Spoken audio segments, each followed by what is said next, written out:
Renoven, el mayor fabricante de ventanas de aluminio y PVC, presenta Renoven Hogar.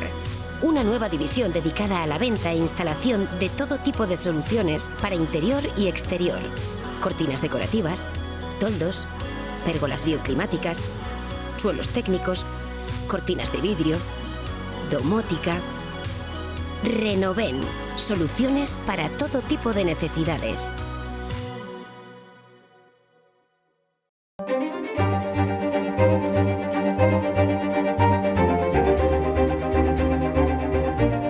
Uxue Barcos Berruezo, senadora autonómica por Navarra, bienvenida a este programa. Bien hallado, es un placer. ¿Hay tanto ruido como parece en esta Cámara? Estamos en la Cámara Alta, estamos en el hemiciclo del Senado. ¿Hay tanto ruido? Ahora no, ahora hay casi pleno silencio. Sí. Pero desde fuera da la sensación. Y dentro de, en fin, pocas horas vamos a tener, y lo hemos tenido en estas horas pasadas, mucho ruido, sí. Yo he de reconocer que, habiendo conocido las Cortes Generales, más el Congreso, que es más intenso legislativamente y seguramente también en otras ocasiones en el debate, ha sido una sorpresa llegar a un Senado donde es verdad la composición de mayoría absoluta del Partido Popular, que no se corresponde con su responsabilidad en instituciones, en este caso en el Gobierno, que no está en Moncloa. Esto no suele ser habitual.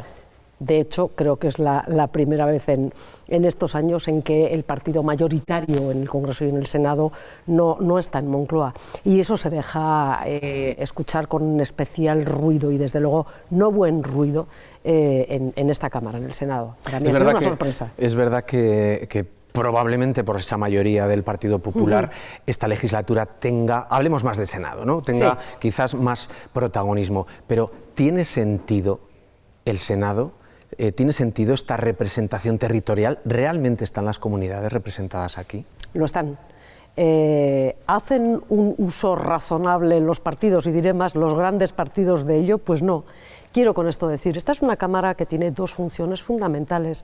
Segunda lectura, es una Cámara de segunda lectura de las leyes y una lectura territorial. Ese era el objeto cuando se crea la Cámara.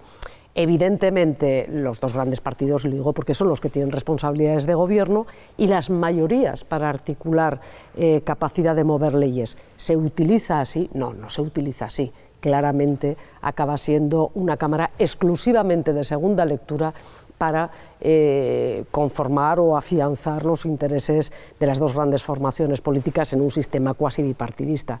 Bueno, eso no quiere decir que no exista esa mirada más territorial, existe, y de manera muy especial. Yo he estado en el Congreso y en el Senado y de verdad que existe esa realidad, porque el propio juego de mayoría se articula así, pero no se aprovecha para nada en toda su dimensión. Acaba siendo un segundo foro de debate, y en esta legislatura además con posibilidad de bloquear al Gobierno, de noquear los proyectos de ley que el Gobierno trae, o las proposiciones que la mayoría en torno al Gobierno traen a esta Cámara, de devolverlas de una patada. Claro, luego lo que hay que tener en cuenta también es lo que la ciudadanía perciba, ¿no? Cuando sabemos que en Navarra hay quien tiene dificultades para entender la actividad parlamentaria, la actividad del Gobierno, pues cuando vemos aquí venir a Pedro Sánchez, al presidente del Gobierno, a responder, le vemos responder también en el Congreso, y luego convoca rueda de prensa en la propia Moncloa.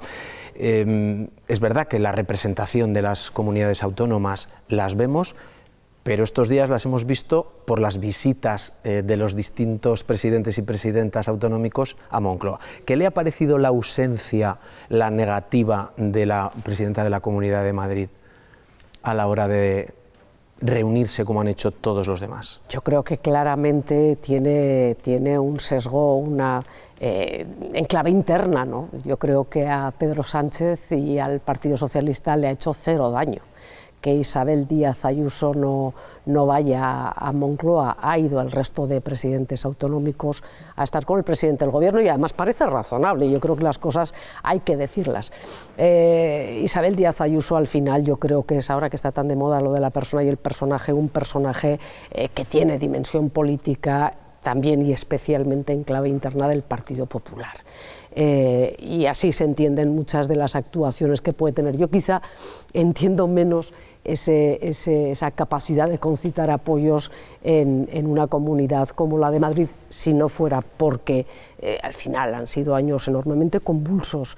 Nosotros no somos conscientes de lo que llevamos viviendo, ya no solo desde 2008, muy especialmente 19, 20, 21 en el conjunto de la sociedad, en el mundo, pero bueno, en Europa y lógicamente también en el Estado. Y se entiende, como digo, desde esa visión, sobre todo yo creo que en clave interna. Quien le ha hecho daño yo creo que se ha Feijóo. Dice que no ha ido por dos motivos. Uno, por la cacería política, que dice someterle Moncloa a ella y a su pareja, a su novio, y también por la ruptura fiscal. ¿Tiene sentido? ¿Tiene argumento? De cacerías políticas y sobre todo de persecuciones en tribunales, creo que tristemente sabemos muchas personas que hemos estado en política.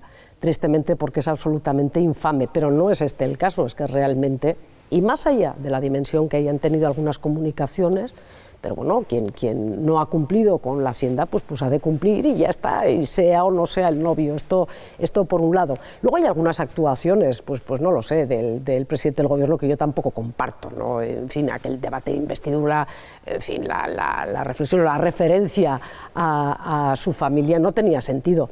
Pero creo que fue todavía mucho más fuerte que desde la tribuna del Congreso de los Diputados de invitados, desde la tribuna de invitados se respondiera, hijo de puta, una presidenta de gobierno, en este caso autonómico. Es todo un auténtico dislate. La ruptura fiscal, no es así. Lo que hay es un acuerdo entre dos partidos que han conformado un gobierno, en este caso en la Generalitat de Cataluña, y dos partidos que además conforman también apoyo gubernamental en el gobierno central y por lo tanto que tienen responsabilidades a la hora de buscar pues nuevas fórmulas que por cierto tampoco se imponen a nadie. Estamos por ver. Navarra tiene que estar muy expectante también, o tiene que estar muy vigilante a los acuerdos a los que se ha dicho llegar de cara a conformar el gobierno de la Generalitat, porque queremos ver dónde queda la aportación de la deuda, dónde queda, claro que sí, y por lo tanto vigilantes, expectantes no, vigilantes y exigentes, evidentemente, pero lo de Isabel Díaz Ayuso, en fin, yo creo que es una pata de banco, no tiene una salida de pata de banco, no tiene más. ¿Ha citado usted la referencia del personaje y la persona? ¿Había oído usted por los pasillos algo referido en los últimos meses a Íñigo Errejón? Rotundamente, nunca, jamás. Por eso ahora cuando escucho decir, y es verdad que este tipo de circunstancias, me refiero ya no tanto a la circunstancia quizá hasta fuera de la ley, pero en cualquier caso inadmisible y siempre de cualquier tipo de actitud machista, y ya no digamos, como digo, si se ha producido, como existe en estos momentos, una denuncia, una agresión sexual. Nunca, jamás, pero nada, ni tan siquiera sus adicciones. Nunca, jamás, nada. Por eso cuando ahora escucho, esto ya se sabía. Hombre, algunos políticos y algunos periodistas, oiga usted, pues se tenía que haber puesto lógicamente en conocimiento de donde fuera. En cualquier caso, en estas actuaciones o en estas situaciones, todo el peso de la ley, todo el apoyo a las mujeres, esa es la primera parte ineludible. Y a partir de ahí, lo que tenga que venir. ¿Cree que esto ha hecho daño al feminismo? ¿Que ha hecho daño a la igualdad? No, ¿por qué? Porque hay muchas voces que dicen que quien ha abanderado durante los últimos 10 años esa bandera de la igualdad y del feminismo, resulta que estaba haciendo lo contrario de lo que decía. Es evidente que en todas, yo diría que en todos los órdenes de la vida no cabe pensar que una ideología o una posición profesional o una posición social exime a ningún grupo. Es que lo contrario es tan increíble. Nada exime a ningún grupo de que entre ellos haya un individuo, una persona, un hombre o una mujer que pueda ir en contra de lo más básico en la construcción de una sociedad civilizada, como es el respeto, como punta fundamental de lo que aquí se ha vulnerado, ¿no? En este caso el respeto a las mujeres, el respeto a su libertad sexual, a su decisión. Pero no existe ninguna ideología. Yo es que creo que asumir eso se equivocan. Otra cosa es que desde algunos ámbitos de defensa del feminismo, de defensa de una posición política, se ha sido tan sectario. Claro que hay machistas entre partidos de derechas y partidos de izquierdas, claro que hay agresores de cualquier tipo en formaciones políticas de cualquier color. De lo que se trata es, primero, de no ser sectario en el reconocimiento de que a cualquiera le puede pasar, en cualquier grupo, en cualquier ámbito, uno puede pertenecer a la sociedad que fuera, al ámbito que sea, que tiene que ser consciente de que puede estar conviviendo con una persona que vulnera cualquier tipo de respeto. Y dos, nunca pensar que el de enfrente es que es peor que tú. Ha habido un cierto sectarismo en la defensa de ese tipo de cuestiones y yo creo que eso es lo que hay que combatir también. Y tercero, no quiero ni pensar, empiezan a escucharse ya, no quiero ni pensar que por el hecho de ser compañero se haya podido, no digo tapar esto, no lo puedo creer, pero mirar para otro lado cuando las porque no llamadas les venga bien en ese momento. Cuando las, bueno, o al contrario, o que esto se haya destapado cuando a terceros les venía bien. Esto, en fin. Pero en cualquier caso, hay que seguir trabajando en ello, es decir, hay espacios seguros para las mujeres, porque lo que también ha quedado de manifiesto es que muchas mujeres no se atreven a denunciar porque no se les va a creer, porque no va a haber espacios donde se les va a recibir y se les va a acompañar. Yo creo que en ese sentido, ¿hay espacios seguros? Sí, hay normativa, hay capacidad de denuncia. ¿Por qué se tarda 3 años en denunciar? Pero hay espacios tóxicos también. Yo creo que si se hubiera acudido, en este caso, a la denuncia policial o judicial, se hubiera acertado, comprendo, el tiempo que necesitan muchas mujeres, cualquier mujer, para verbalizar, para asumir, para coger fuerzas, lo entiendo perfectamente y lo respeto. Quiero con esto decir que hay espacios seguros, sí, pero hay también mucho espacio tóxico, mucho espacio que supongo que retrae. Mire, yo, que ya llevo unos años en esto de la política y antes otros en esto del periodismo, yo estuve en la conformación de la Ley de Violencia de Género, fui ponente de aquella ley que se aprobó en el año 2007. Lo que hemos recorrido en este tiempo es importantísimo, de verdad. Y se avanza, claro que se avanza, pero es cierto también que la batalla contra, en este caso, contra la agresión a las mujeres, por el hecho de ser mujeres, necesita que la sociedad siga corriendo, siga sentándose y siga avanzando. Al final 20 años no es tanto tiempo y sin embargo el bien que se hace recorriendo ese camino es importante y para género. Vamos a avanzar nosotros también, vamos a pisar el acelerador. Hemos oído también hablar mucho de Navarra en esta legislatura aquí, por ejemplo con las competencias de tráfico. ¿Por qué cuesta todo tanto?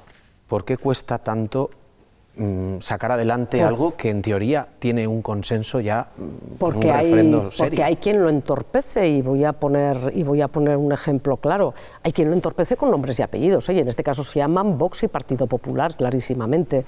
Hemos tenido primero una reconvención por parte judicial en torno a cuál era la fórmula que había que utilizar. No ha cuestionado en ningún momento el fondo. Yo no estoy de acuerdo con lo que dictamina, en este caso los tribunales, pero acatamos, faltaría más. Creo que ya en la propia LORAFNA y el propio reconocimiento de los derechos históricos de la Constitución eran suficientes para recuperar una competencia que lo fue de Navarra. En cualquier caso, se le da la vuelta y venimos primero al Parlamento y después a las Cortes. ¿Y con qué nos encontramos? Que allá donde el Partido Popular, antes hablábamos del ruido y de la mayoría absoluta mal utilizada, el Partido Popular con su mayoría absoluta lo primero que hace es emitir un veto, retrasar, porque estamos a finales de octubre, encarando finales de octubre, y todavía no hemos visto, en este caso en los órganos de dirección del Senado, cuándo se ha calendarizado la tramitación de esta reforma de la LORAFNA, que, insisto, cuenta con un veto del Partido Popular. De verdad, y yo quiero decirlo aquí, y creo que coincidiremos todos los representantes navarros que estamos en esta Cámara, yo quiero preguntar aquí si efectivamente el Partido Popular va a vetar una reforma que ha sido consensuada por el porcentaje 90% de la Cámara Foral. No hay derecho. A vos ni se lo pregunto, por supuesto, pero al Partido Popular sí. ¿Qué ha pasado con la modificación legal de las penas de cárcel que afecta a los etarras que aún están cumpliendo condena? Vamos a ver. ¿Ha habido un engaño, como dicen algunos? ¿Las cosas están claras desde el principio? Hombre, algunos dicen que han sido engañados, pero dentro de su partido hay quien dice que no. Aquí lo cierto y verdad es que lo que hay es una transposición. Todos los grupos votaron a favor de esa modificación. Por eso. Y cuando el Partido Popular dice que fue engañado, que por cierto solo puede ser engañado si hay también dejación de sus funciones, de su trabajo. Porque mire usted, cuando yo he trabajado durante 12 años en el Congreso de los Diputados, en el grupo mixto, Y cuando uno es solo uno, llegar a poder leer todo lo que estás votando es difícil, por lo tanto buscas equipos que te ayuden y por lo tanto personas que puedan y que hagan eso y te den luego la conformidad o no, o te sugieran, bueno, ese es un trabajo muy en equipo. Claro, quien tiene 100 y pico diputados no puede decir que no llegó, y de hecho es verdad, es que hay diputados de esa comisión del Partido Popular que dicen que sí lo leyeron, pero que le dieron el pase, porque estamos hablando, como digo, de la transposición de una directiva que se paralizó en la legislatura de Mariano Rajoy y que se está ganando en todos los tribunales. Es que cuando en Europa los Estados miembros acuerdan que en el caso de aquellos delitos que sean penados en un país y en otro, las penas se cumplan en un país, no se cumplirán también en otro por el mismo delito. ¿Y qué estaba ocurriendo? Pues que esto se está llevando a tribunales, se está ganando. ¿Y qué estaba ocurriendo? Que todas las personas penadas tienen también derechos, ¿eh? Y yo comprendo que a veces es doloroso yo ver, como he visto aquí, bueno, pues a una mujer como Marimar Blanco con lo que ha sufrido y con lo que su familia ha sufrido y lo tremendo que fue aquello. Hombre, no puede ser que legislemos al dolor de estas personas, porque eso es tanto como utilizar el dolor de las víctimas. Lo que se está haciendo, insisto, es traer una ley que todos los Estados miembros de la Unión Europea aceptaron. Y eso es lo que se está transponiendo. Ni más ni menos, pero no más. Antes de abrir el capítulo final ya de los presupuestos, muy brevemente, ¿tiene ya respuesta al veto impuesto a esa representación parlamentaria por la visita al polígono? No está todavía la respuesta, entiendo, tiene un margen el Ministerio de Defensa de responder, pero que será muy próximamente, pero añado más, preguntamos también, yo creo que lo hemos hecho ayer mismo, preguntamos también cómo puede ser que una semana después puedan llevarse a cabo, bueno, pues actividades, en este caso de caza, en fin, pared con pared, por decirlo de alguna manera, junto al polígono de tiro, y por lo tanto, si ahora esas razones operativas no impiden que se produzca una actividad de este tipo, ¿cuándo se va a aceptar la visita parlamentaria? Creo el Ministerio de Defensa se ha equivocado de manera estrepitosa y desde luego creo que una respuesta así al Parlamento de Navarra, a los representantes de las navarras y los navarros, no se puede aceptar. ¿Cómo ve al gobierno de Pedro Sánchez? ¿Cómo ve al presidente? ¿Cómo ve los apoyos de sus socios? Vamos a ver una cosa, en esta Cámara lo vemos poco. Ahí a veces cuando se producen alguna crítica a estas características, pero también es verdad que es el presidente que más ha comparecido en el Senado. Antes ni aparecían y eso lo hemos visto todos.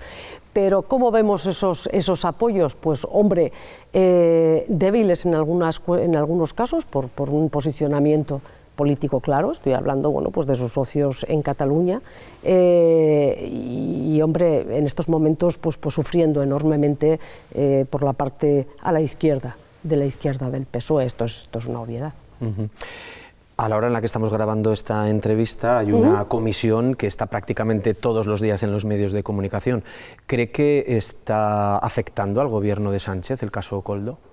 ¿El caso Ábalos? Si lo está afectando, desde luego no es por la actuación en la comisión de investigación de esta Cámara, porque yo quiero recordar que una comisión de investigación lo que busca son las responsabilidades políticas en un caso, que no las penales o las civiles que han de verse en un tribunal, y hasta aquí. Lo que tenemos es un caso en el que efectivamente si la corrupción se produjo o no se produjo en la actuación de ese gobierno, sino porque personas vinculadas al gobierno hubieran podido llevar a cabo delitos, pero no es lo mismo. Veremos en qué termina, pero hasta aquí, insisto, no creo que esta comisión, más allá de un importante perjuicio a las arcas públicas, no está determinando nada, como digo, que pueda ser en sentido lesivo para el gobierno. ¿Va a tener este país presupuestos prorrogados o nuevos presupuestos? En estos momentos es muy difícil aventurarlo, porque la verdad es que luego los acuerdos que se tejen y a los que se llegan suelen ser muy sorpresivos. Yo en estos momentos creo que es más fácil que veamos presupuestos prorrogados, presupuestos generales del Estado, sí, no los de Navarra, generales, ahora hablamos de Navarra. Presupuestos generales del Estado, sí. que veamos una prórroga que unos nuevos presupuestos, pero vamos, con este gobierno yo nunca me atrevo a vaticinar nada. ¿Qué le viene mejor a Navarra a la hora de recibir partidas presupuestarias de esos presupuestos, que sean prorrogados o que sean nuevos? En la medida en que podemos llegar también a acuerdos, y yo quiero pensar, y lo hemos visto recientemente, por ejemplo, con túneles de Velate, acuerdos en el ámbito de otro tipo de subvenciones, no tendría por qué perjudicarle a Navarra. Puede ser más gravoso, más trabajoso, pero no tiene por qué perjudicarle a Navarra. Siempre sale el tren de alta velocidad a la hora de hablar de los presupuestos, llevamos así desde 2007. No, mucho antes. Bueno, en 2007 lo firmó Pepe Blanco con Miguel Sanz. En 2001 lo firmó Aznar, Álvarez Cascos con Miguel Sanz también. Sí. O sea, bueno, en cualquier caso, vamos a imaginarnos que va a llegar el tren de alta velocidad a Navarra. Usted, el día que viaje en ese tren, ¿por dónde preferiría ir? ¿Por dónde preferiría atravesar esa Y vasca? ¿Por Ezquio o por Vitoria? No es por donde prefiera, es qué creo que es mejor para Navarra, para su futuro industrial, para su transporte. Si es posible técnicamente y con toda la complejidad y lo caro que es, desde luego Navarra quedará perfectamente incardinada en lo que es la vía, el ancho de vía europeo y por lo tanto la salida de sus viajeros y de sus mercancías. A Navarra le conviene que sea Ezquio, a Navarra, a todo Navarra.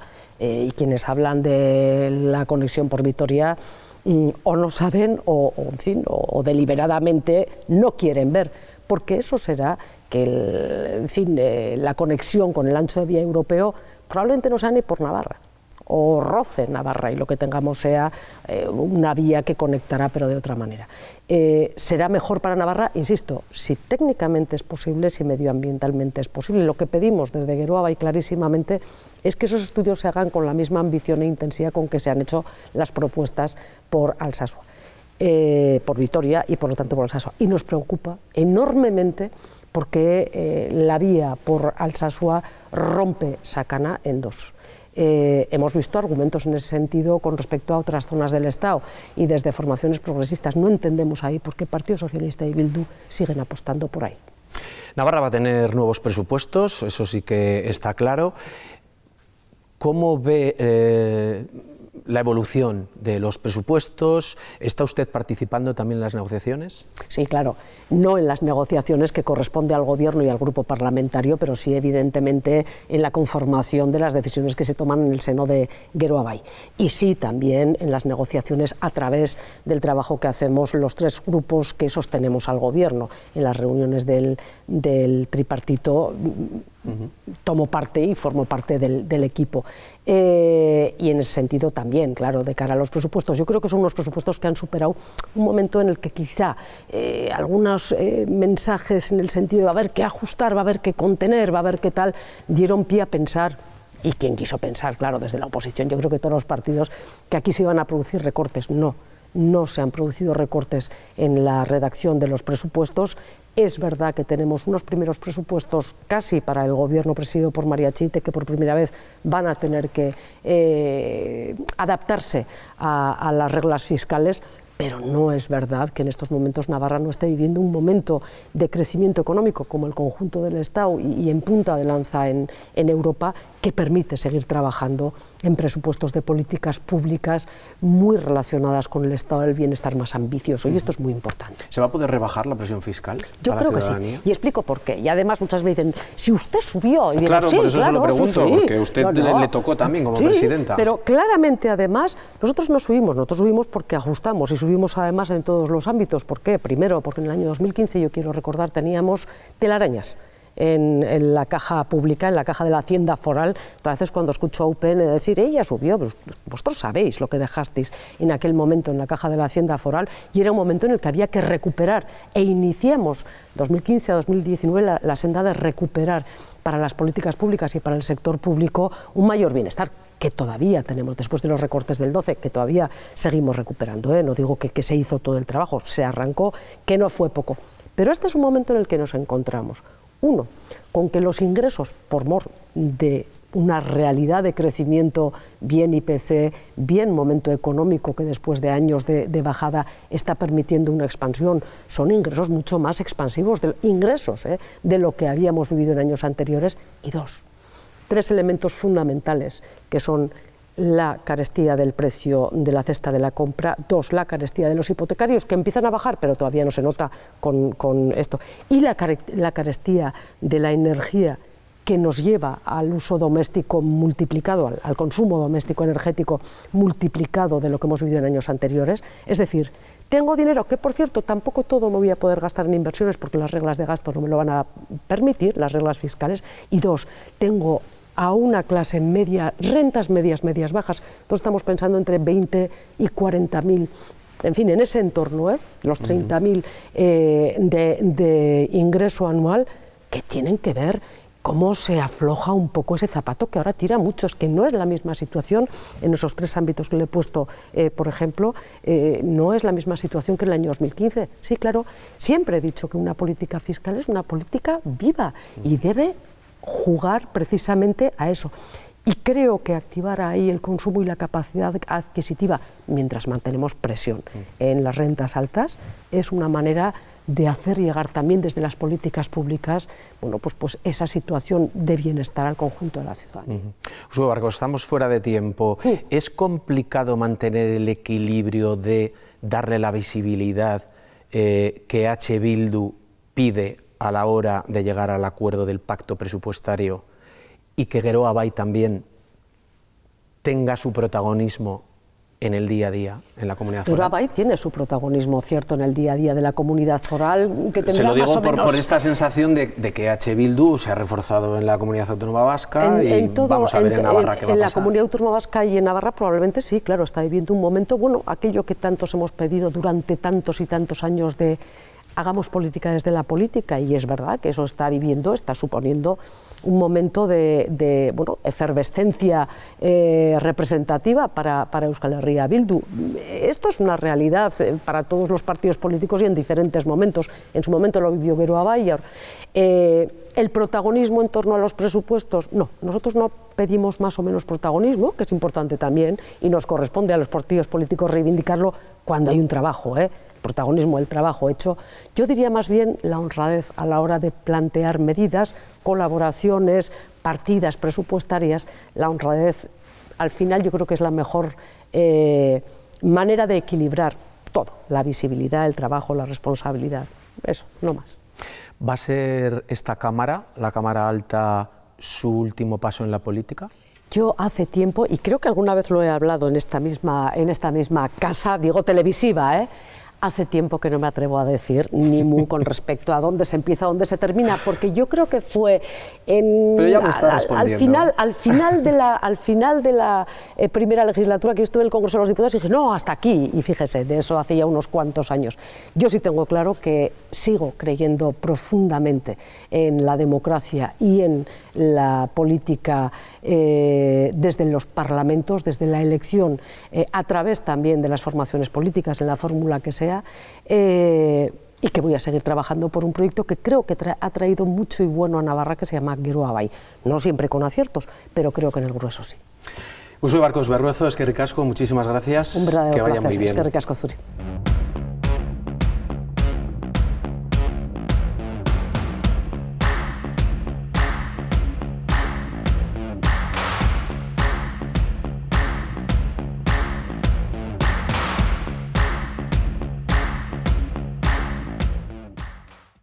Renoven, el mayor fabricante de ventanas de aluminio y PVC, presenta Renoven Hogar.